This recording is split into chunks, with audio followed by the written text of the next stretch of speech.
Histoire comment le chacal a obtenu sa rayure. Le soleil était un étrange petit enfant, a déclaré Uta. Il n'a jamais eu de PAPPA ou de mamma. Personne ne savait d'où il venait. Il vient d'être retrouvé au bord de la route. Autrefois, lorsque les hommes de la race ancienne, les très vieux gens qui vivaient il y a si longtemps, marchaient à la recherche de gibier, ils entendaient une petite voix qui les appelait. Ce n'était pas un springboki, ce n'était pas une tarentale, ce n'était pas une petite autruche. Ils ne pouvaient pas penser à ce que c'était.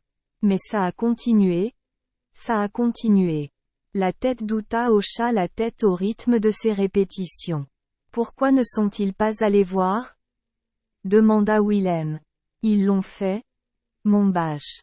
Ils cherchèrent parmi les buissons de lait au bord de la route, et enfin sous l'un d'eux ils trouvèrent un joli bébé brun. Il restait allongé, immobile, regardant autour de lui, non pas comme un bébé, Basjess, mais comme un vieil enfant, et des étincelles de lumière, aussi brillantes que celles de la poudrière d'Uta, semblaient jaillir de ses yeux. Lorsqu'il a vu les hommes, il a recommencé à appeler. Porte-moi, porte-moi, prends-moi et porte-moi. Arrête. Il peut parler, dit l'homme. Quel beau petit enfant. Où est passé ton peuple? Et pourquoi t'ont-ils laissé ici? Mais le petit soleil n'a pas voulu leur répondre. Tout ce qu'il a dit, c'est: mettez-moi dans votre peau d'awa. Je suis fatigué. Je ne peux pas marcher. L'un des hommes est allé le chercher, mais quand il s'est approché, il a dit: alors? Mais il est chaud. La chaleur sort de lui. Je ne le prendrai pas. Comment peux-tu être si stupide? Dit un autre homme. Je vais le porter. Mais quand il s'est approché, il a reculé. Allah! Quels yeux! Du feu en sort. Et lui aussi s'est détourné. Puis un troisième homme est parti. Il est très petit, dit-il. Je peux facilement le mettre dans mon awaskin. Il se baissa et prit le petit soleil sous ses bras. Oh! Oh! Oh! Cria-t-il en déposant le bébé sur le sable rouge. Qu'est-ce que c'est pour Toverey? C'est comme du feu sous ses bras. Il me brûle quand je le prends. Les autres sont tous venus voir. Ils ne se sont pas approchés trop, mais Basjess, parce qu'ils avaient peur, mais ils voulaient voir l'étrange bébé brun qui pouvait parler et qui brûlait comme un feu. Tout d'un coup il s'étira. Il tourna la tête et leva ses petits bras. Des étincelles brillantes jaillissaient de ses yeux, et une lumière jaune coulait sous ses bras, et, hier, skieurs, les hommes de la première race tombèrent les uns sur les autres alors qu'ils couraient à travers les buissons de lait jusqu'à la route. Mais ils avaient peur. Les femmes étaient assises là, avec leur bébé sur le dos, attendant leur mari. Viens. Dépêchez-vous, prenez soin de vous éloigner d'ici, dirent les hommes sans s'arrêter. Les femmes aussi ont commencé à courir. Qu'est-ce que c'était? Qu'as-tu trouvé? C'est quelque chose de terrible, dirent les hommes qui couraient toujours. Il fait semblant d'être un bébé, mais nous savons que c'est un mensevreté. Il reste là dans le sable, suppliant l'un de nous de le ramasser et de le mettre dans son awaskin, mais dès que nous nous en approchons, il essaie de nous brûler, et si nous ne nous dépêchons pas et ne partons pas d'ici, il nous rattrapera certainement. Ensuite, ils ont couru plus vite que jamais. Les Basjess savent, et non. Corrigea Uta avec un sourire narquois. Uta signifie que les Basjess ne savent pas comment la peur fait pousser des ailes aux pieds des gens, de sorte qu'ils semblent voler. Alors les hommes de la première race et les femmes avec leurs bébés sur le dos s'envolèrent, et très vite ils furent loin de l'endroit où gisait le petit soleil.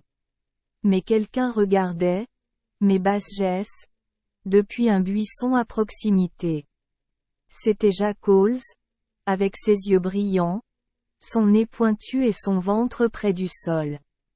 Quand les gens furent partis, il sortit en douce pour voir ce qui les avait poussés à fuir. À peine une feuille bougeait, pas un bruit ne se faisait entendre, tant il se glissait doucement sous les buissons de lait jusqu'à l'endroit où gisait le petit soleil. Ah! Quel beau petit enfant a été laissé derrière par les hommes! Il a dit. C'est vraiment dommage qu'aucun d'entre eux ne le mette dans sa peau d'Aoa. Porte-moi. Porte-moi. Mets-moi dans ta peau d'Aoa, dit le petit soleil. Je n'ai pas d'Awaskin, Bâche, dit Jackals, mais si tu peux tenir, je te porterai sur mon dos. Alors Jackals s'est allongé à plat ventre, et le petit soleil a attrapé son manard et s'est roulé sur le dos. Où veux-tu aller? Demanda Jackals. Voilà. Là où c'est loin, dit le bébé d'un ton endormi. Jackals est parti au trot, le nez au sol et un regard sournois dans les yeux. Il ne se souciait pas de savoir où le bébé voulait aller. Il allait justement l'emmener au Krantz où vivaient Tante et les jeunes Jarals. Si Basse Jess avait pu voir son visage. À tous. Il souriait, et quand Jackals sourit, c'est le spectacle le plus méchant du monde. Il était très heureux de penser à ce qu'il rapportait à la maison. Les gros bébés bruns sont aussi beaux que les grosses queues de mouton, alors il s'en alla assez gaiement. Mais seulement au début. Bientôt, son dos commença à le brûler là où les bras du bébé l'entouraient. La chaleur devenait de pire en pire, jusqu'à ce qu'il ne puisse plus la supporter. Et alors donc, Bâche me brûle, s'écria-t-il. Descends un peu plus loin, Bâche, pour que mon cou se refroidisse. Le petit soleil glissa plus bas et tint bon à nouveau, et Jackals poursuivit son chemin au trot. Mais bientôt, il a crié à nouveau. Saut. Alors donc. Maintenant, le milieu de mon dos me brûle. Descendez encore un peu plus loin. Le petit soleil est descendu plus bas et a de nouveau tenu bon. Et ainsi de suite. Chaque fois que Jackals criait qu'il brûlait, le bébé glissait un peu plus loin, et un peu plus loin, jusqu'à ce qu'enfin il tienne Jackals par la queue, et alors il ne voulait plus le lâcher. Même lorsque Jackals l'appelait, il tenait bon, et la queue de Jackals brûlait et brûlait. C'était bien noir. Aide! Aide! Il a crié. Ah! Espèce d'enfant du diable! Descendez! Lâchez! Je vais te punir pour ça. Je vais te mordre. Je vais t'engloutir. Ma queue brûle. Aide! Aide! Et il sauta, se cabra et se précipita dans le veld, jusqu'à ce qu'enfin le bébé doive lâcher prise. Alors Jackals sauta sur lui-même et courut vers le petit soleil pour le mordre et l'engloutir. Mais quand il s'est approché, une drôle de chose s'est produite, mais Basse Jess. Oui, vraiment. Juste au moment où il allait mordre, il s'arrêta à mi-chemin et frissonna comme si quelqu'un l'avait battu. Au début, il avait grogné de colère, mais maintenant il commençait à gémir de peur. Et pourquoi? Mais Basse Jess? Parce que sous les bras du bébé coulait de la luminosité et de la chaleur, et des yeux du bébé sortaient des traînées de feu, de sorte que Jackals clignait des yeux et cligna des yeux et essayait de se faire petit dans le sable. Chaque fois qu'il ouvrait un peu les yeux, comme des fentes, il y avait le bébé assis droit devant lui, le fixant au point qu'il devait les refermer vite. Vite. Viens me punir, dit le bébé. Non.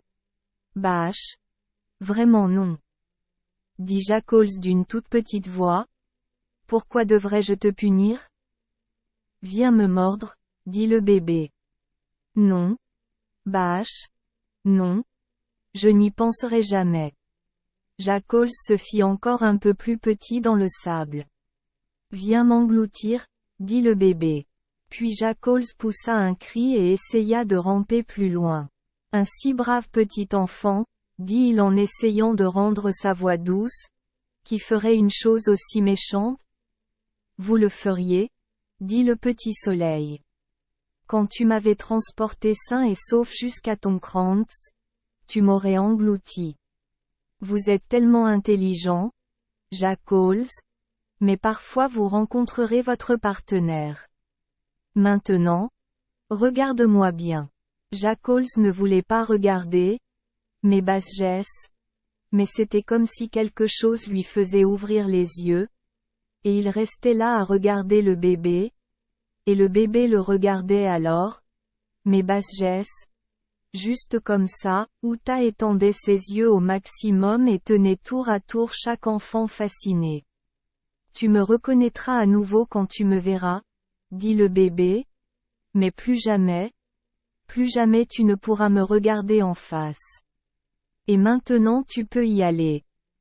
Une lumière féroce jaillit de ses yeux, et il souffla sur Jackals de toutes ses forces.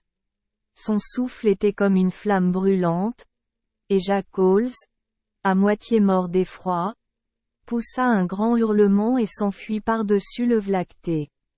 Depuis ce jour, mais Basjess, il a une bande noire qui descend du dos jusqu'au bout de la queue. Et il ne supporte pas le soleil, mais il se cache toute la journée, les yeux fermés, et ce n'est que la nuit, quand le vieil homme aux aisselles brillantes s'est endormi, qu'il sort pour chasser, chercher de la nourriture et jouer des tours aux autres. Animaux. Guillemets doubles. Merci les enfants des Esperluette Croisillon 39. Avoir écouté des contes de fées au jour Esperluette Croisillon 39. 8. Espérons que les histoires apporteront aux enfants des moments heureux et significatifs. Si vous aimez notre chaîne, veuillez appuyer sur le bouton S Esperluette Croisillon 39. Abonner, pour ne manquer aucune histoire intéressante. Je vous souhaite une bonne nuit de sommeil et de beaux rêves. Rendez-vous dans la prochaine histoire.